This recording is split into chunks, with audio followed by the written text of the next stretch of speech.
నిన్న రాత్రి ఈ విషయం చిమ్మే కార్యక్రమం తన సొంత ట్విట్టర్ అకౌంట్ లో చంద్రబాబు నాయుడు గారు ఏ రకంగా చిమ్మాడో దీన్ని కూడా ఇవ్వటం జరిగింది. ఆయన చదివి ఇది చంద్రబాబు నాయుడు గారి సొంత అకౌంటా అని అడిగారు. అవునండి, ఇది ప్రెస్ స్టేట్మెంట్ కాదు, ఆయన ట్విట్టర్ అకౌంటే అని చెప్పాం. కావాలంటే మీరు వెరిఫై చేసుకోండి. చంద్రబాబు నాయుడు సొంత ట్విట్టర్ అకౌంట్లోంచి, పర్సనల్ అకౌంట్లోంచి ఇది ట్వీట్ చేశాడు. ఈ రకంగా ట్వీట్ చేయడం అనేది మోడల్ కోడ్ ఆఫ్ కాండక్ట్, ఏదైతే ఎన్నికల నియమావళి అనుసరించి ఇది తప్పుడుతనం. ఇది క్లియర్గా మోడల్ కోడ్ ఆఫ్ కాండక్ట్లో చెప్పింది. ఎక్కడా కూడా నిందలేయటం కానీ, ఆధారాలు లేకుండా రాజకీయ ప్రత్యర్థుల మీద, రాజకీయ వ్యతిరేకుల మీద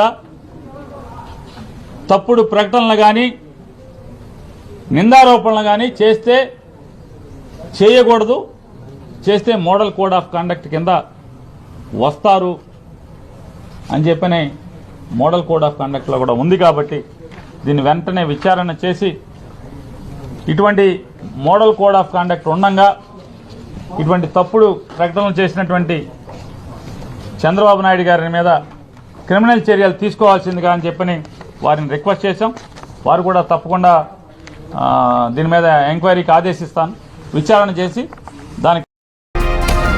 ఈ వీడియో కనుక మీకు నచ్చితే లైక్ చేయండి, మా ఛానల్ని సబ్స్క్రైబ్ చేసుకోవడం మాత్రం మర్చిపోకండి.